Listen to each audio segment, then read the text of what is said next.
Hello, I am Bentham and welcome back to Factorio Railworld. In the previous episode we returned from our mission around the Great Lake. We are very close to finishing, but unfortunately we ran out of materials, pretty much all the materials at once. We were running out of ammo and destroyer drones and rails and such. So we have returned to the main base. We've been working on things there, waiting for the train to be resupplied. And I think at this point everything is resupplied except for the destroyer drones, which unfortunately are not being made particularly rapidly. Not helped by the fact that some of the production shut down while we were gone because we ran out of coal, which shut down oil, which shut down plastic, which shut down advanced circuits, which you get the picture. So yes, also I did a quick bit of fixing there on the rail signals. I've got some chain signals now on that particular loop there because it gets far too busy and trains keep getting stuck on there. I'm not sure whether it will help that much really, but it cleared the last problem that we had there, so that seems to be alright.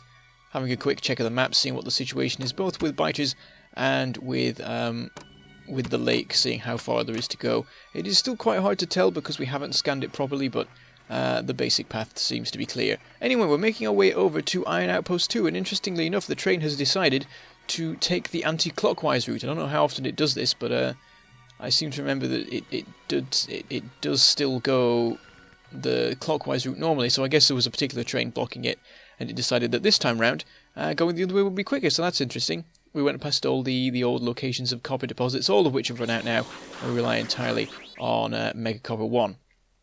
But anyway, today we are going to deal with a bunch of biters. While we've been out working on the lake and on the midpoint base and things like that, the biters have been steadily creeping forwards back in the main base, and it's time to push them back again.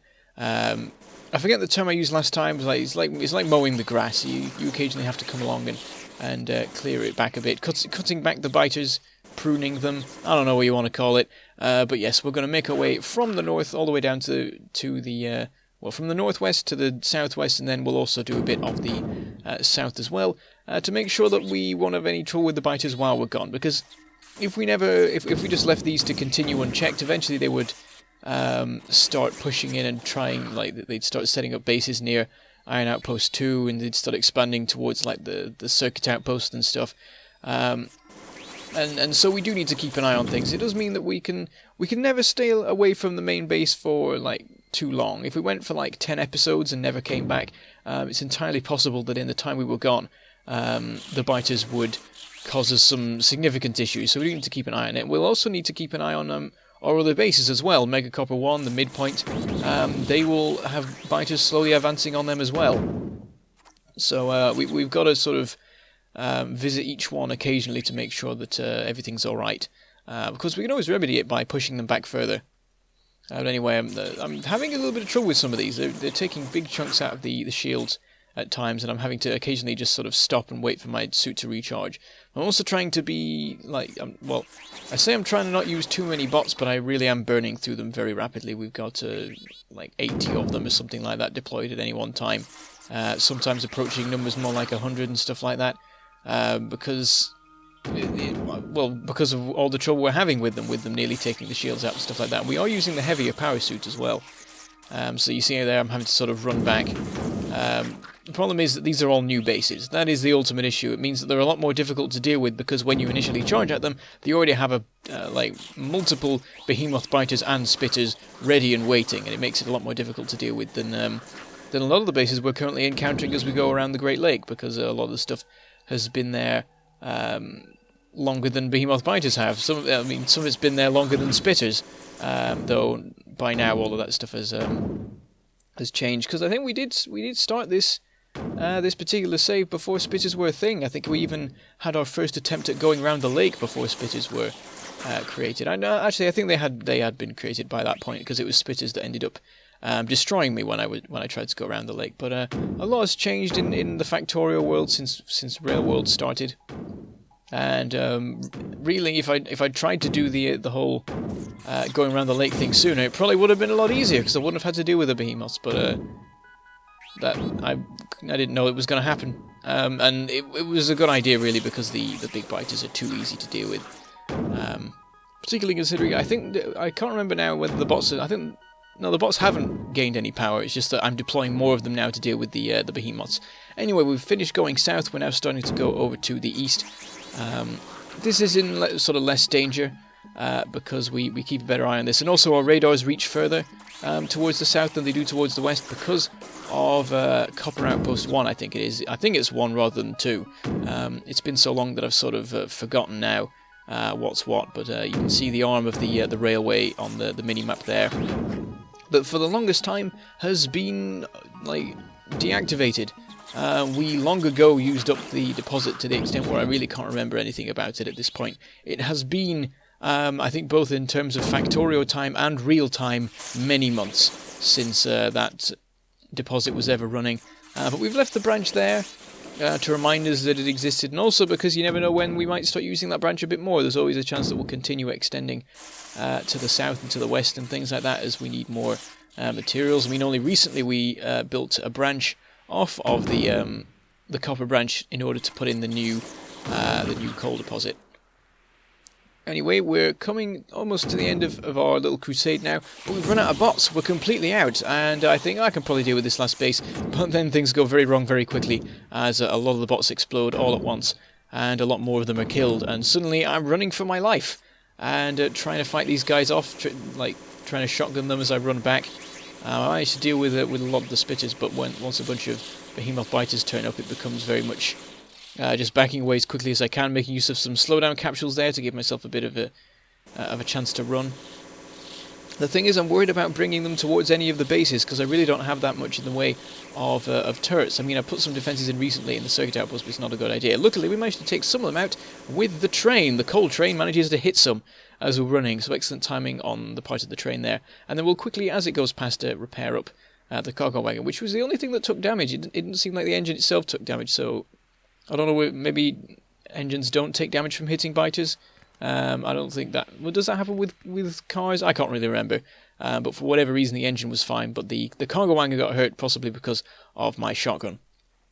So I quickly go over to the Megatrain to grab some extra supplies, which is annoying because we're already really short on destroyer drones. I used up a full 100 in that particular crusade, and I've now taken another 108, seeing as there was an extra 8.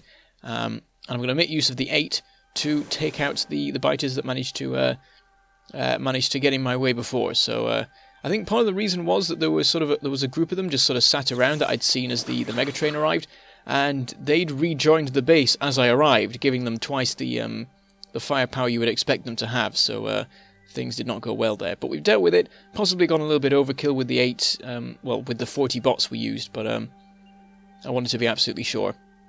So that's the biters dealt with for now.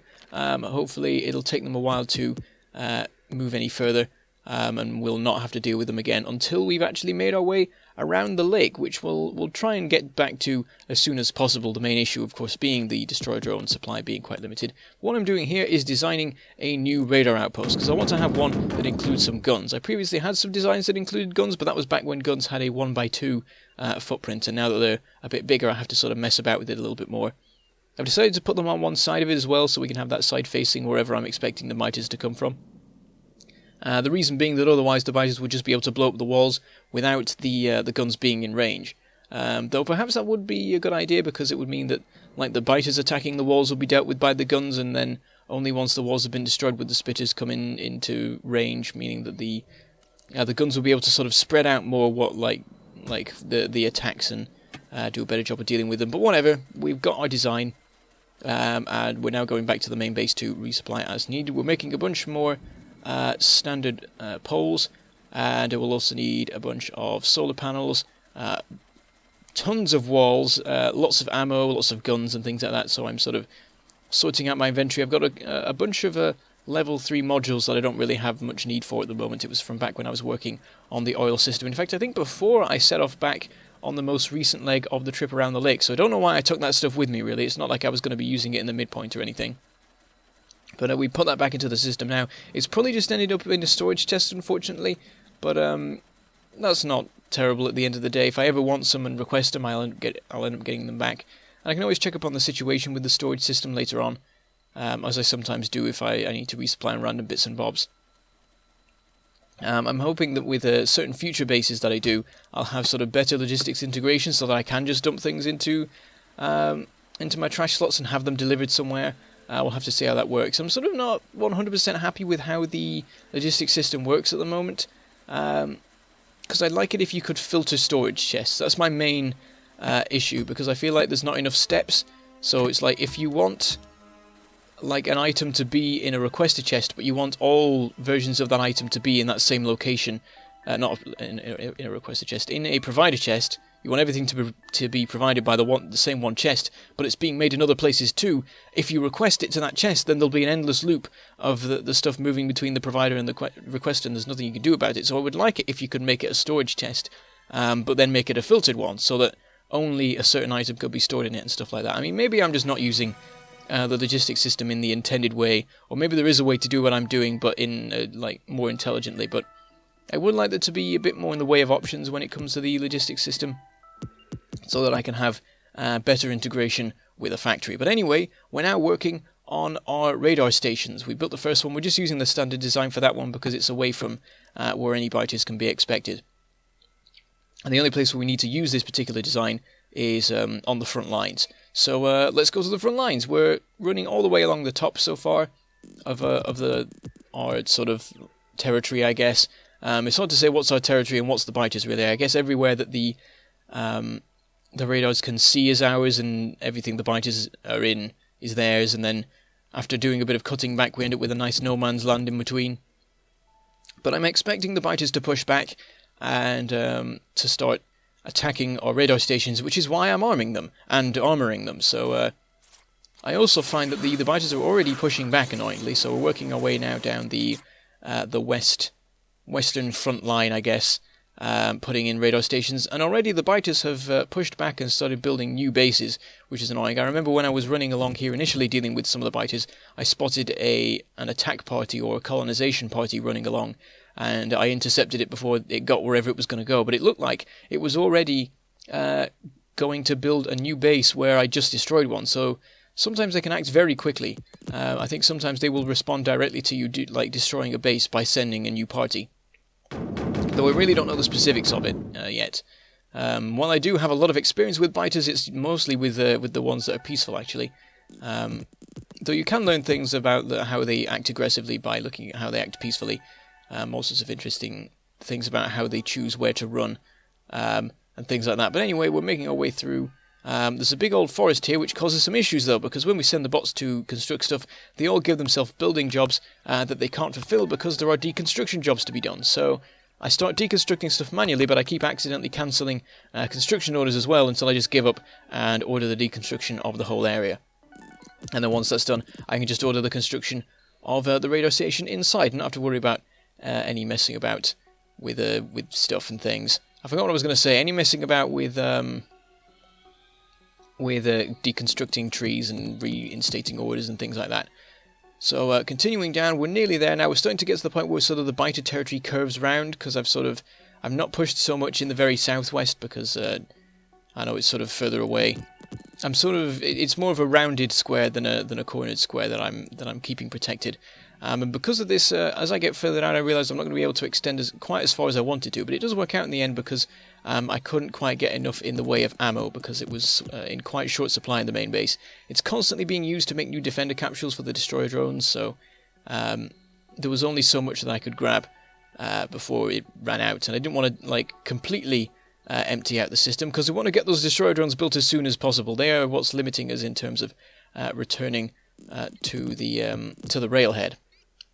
Anyway, we've left a little bit of a corner gap thing, so the edge is a bit more smooth with the radars because where I was going to build it was in the middle of biter territory, and I didn't want to be doing much in the way of attacking right now because, as I've already said, I don't want to use up any more destroyer drones than I need to. These ones are they've got the lake biters' names on them, all of their names. They're millions of names. Each biter has the names of everyone it's going to be killing or something. I don't know. So there we go. We've got our radar range greatly enhanced, and also I'm noticing that we've got quite a lot of the lake scanned considering how little we've really put in terms of radars, and I'm hoping that eventually we'll be able to get the entirety of the lake scanned. Though there are a couple of spots right in the middle that we might have some difficulty reaching. I'll have to be careful about sort of where I position the radars to get the best coverage. But at some point we are going to go around the lake and do a bunch of radar building. Anyway, checking up on the train, we're getting a little bit more. We've got more than 3 stacks again now, but I'm concerned because I feel like that's how much we'll need. Saying that, I can't remember how much we actually brought with us originally, so maybe it's not too bad. Also, that was a very close shave with that train there. You probably didn't even see it. Yeah, so we're making our way back now, and getting resupplied on ammo and such. Some more has been made while we've been gone, which is good. I think we request like 2 stacks of it. I don't really use it. It's mainly for loading guns more than anything else, but it's helpful that I can store some in my weapons hotbar thing.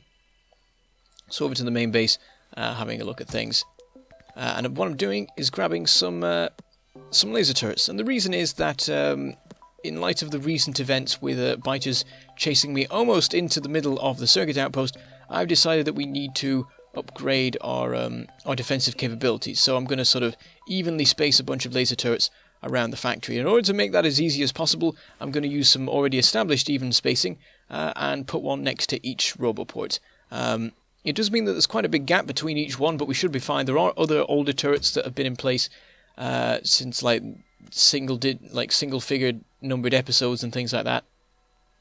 But these will be a helpful addition, just having this sort of general laser grid around the place that will be much more likely to intercept some biters before they arrive in the main base. It's unlikely to ever happen, particularly considering we literally just push them back, but it's always good to be prepared. They will use up some power just by idling, unfortunately, and power is already suffering, but we will shortly do a bunch more work in the power area, getting a bunch more solar panels and accumulators in place, because really I want to just sort of fix the problems once and for all. I'm fed up of having the power fail every night in the main base while I'm there, and it doesn't bode well for the defensive systems if at any time the power can just die, leaving the laser turrets unable to operate. I mean, if there was an attack, they would then kick in and everything else would. I think, actually, I'm not sure if that's a mods thing or not now. That's the thing with playing mods, you sort of lose track of what's mods and what comes from a mod and what doesn't. But I think the laser turrets get priority during if there's power issues, but don't quote me on that. But anyway, now that I put one next to every single roboport we have, I'm going to continue by putting them next to every power pole on our rail lines. The reason being that it performs.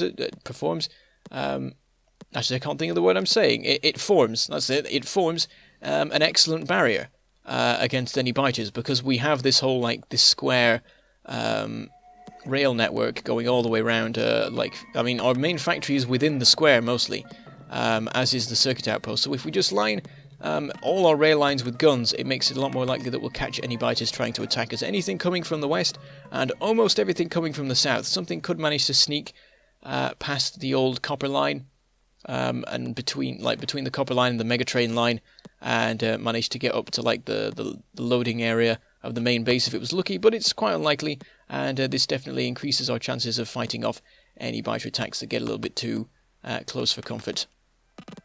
And of course, this will be our sort of second line of defense behind the radars, and hopefully the radars should sort of attract the attention of the biters a lot. I know biters like to go for radars and other buildings like that. And there's me catching a train as it runs past. I'm quite happy with sort of the skill of that. In 3 times speed, it looks even cooler. It's like I just suddenly became a train running at full speed as I was running along. But we'll resupply on laser turrets, and we'll continue work with that next episode, because we've got a lot more to do. I don't know whether I'll go all the way around the east and stuff like that of the rail line, but definitely up to Iron Outpost 1 and a little bit further. And as the last thing we're going to do, pretty much, I'm going to do a little bit of flooring, because we've forgotten about flooring so far in the main base, even though we have some dedicated concrete production for it. So I've modified the blueprints I've got from a 15 by 15 to a 10 by 10, and for now we'll just concrete sort of the central column of the main bus and see how that looks. I'm not completely sure about concreting this. I feel like it's forcing new technology on an old system or something. I'm not really sure. We'll work it out in future. But there we go, we've got the bots all working away. But we don't actually have that many. We've got 150, which is only 50 more than the midpoint has. So I decided to deploy another 50, bringing us up to 200. I don't know how many logistics bots we have. It's anything from 200 to 500, I guess. But we'll leave them to do it. It'll take them quite a while, because it always seems to be... Well, the thing is, it's a building an item in every square, so it always turns out to be a much bigger task than you expect. But as you can see, I get very mesmerised with just watching them all charging. It's interesting to watch them all flying past and random ones dropping out of the columns and queuing up to charge, and there's never enough room. But anyway, we're coming towards the end for today. Last little bit of work, checking on like the advanced circuits, cleaning up our inventory a bit. Next episode, we will hopefully be able to return to the railhead, but not after we've sorted out some power and some more laser turret stuff. But anyway, I shall say goodbye. Thank you for watching, and I shall see you next time.